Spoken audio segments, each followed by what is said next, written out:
Viewers আসসালামু আলাইকুম। এর আগে একটা ভিডিওতে আপনাদেরকে আমি দেখিয়েছিলাম কিভাবে রসুনের চাষ করতে হয়, বিশেষ করে মিশিগানে যেখানে আমাদের স্নো পড়ে, বরফ পড়ে। সব সময় আপনার প্রায় 4-5 মাস আপনার ঠান্ডা থাকে, প্রচণ্ড ঠান্ডা। তখন তো আমরা সামার গার্ডেনিং করতেই পারি না, সামারে যে গার্ডেনিংগুলো করি। তো যেটা বলতেছিলাম, এই যে রসুনটা কিভাবে আমি করি, যে এখানে এই যে রসুন, বড় রসুনের এই যে কোষগুলো দেখা যাচ্ছে, এই কোষগুলো আমি আলাদা করে ফেলি, প্রত্যেকটা কোষ আলাদা করে ফেলি। আলাদা করে আপনার অক্টোবর-নভেম্বরের দিকে জাস্ট এইভাবে এই প্রত্যেকটা কোষ এভাবে মাটিতে দিয়ে দিই।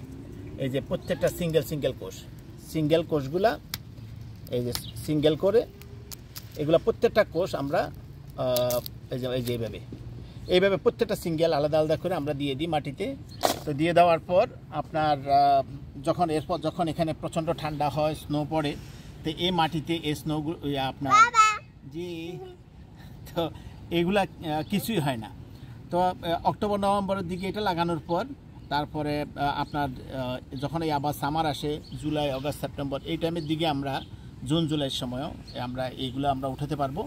তা আমরা আজকে এইগুলো উঠাবো, রসুনগুলো উঠাবো, আপনাদেরকে শেয়ার করব কি রসুনের অবস্থাটা কী হয়েছে আমরা দেখব। এই দেখেন, অনেকে দেখতে চাইছেন যে হ্যাঁ রসুন কীরকম হয় দেখার জন্য। এই যে আমরা উঠিতেছি,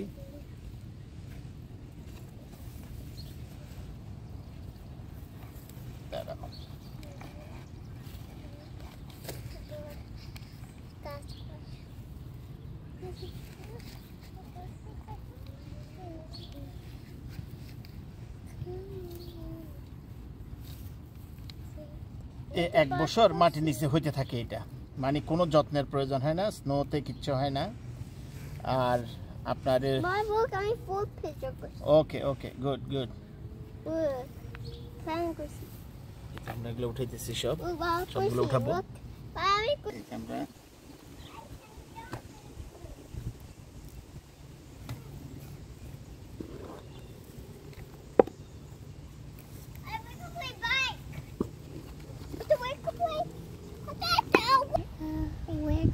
এই যে রসুন, এগুলো তো আসলে আমরা গার্ডেনিং আমাদের আসলে ফান থেকে এটা করা, কত সুন্দর। প্রত্যেকটা কোষ থেকে এই যে এক একটা করে রসুন হয়েছে। আসলে তো এটার সবচেয়ে মজার ব্যাপার হচ্ছে যে আমরা এই কোনো রকম যত্ন ছাড়াই এই রসুনটা হচ্ছে, কোনো কিছুই করতে হয় না, মূলত জাস্ট লাগাই দিলে হলো।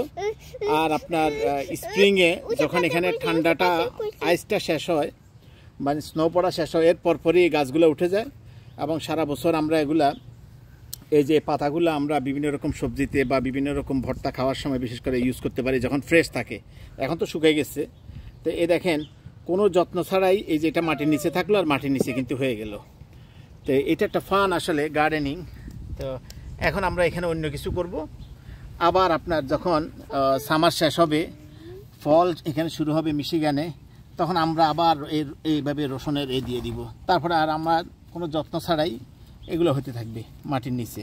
আর আমরা সারা বছরই আপনার এই বাগান থেকে এগুলা নিতে পারবো। এই যে এগুলা খাওয়া যায় যখন এইগুলা পাতাগুলো থাকে, পাতাগুলা সবজির সাথে বা বিভিন্ন রকম এর সাথে খুব সুন্দর, খুব মজা এবং খুব সুন্দর ফ্লেভার পাওয়া যায়। জো এখানে করে না মা, do right here.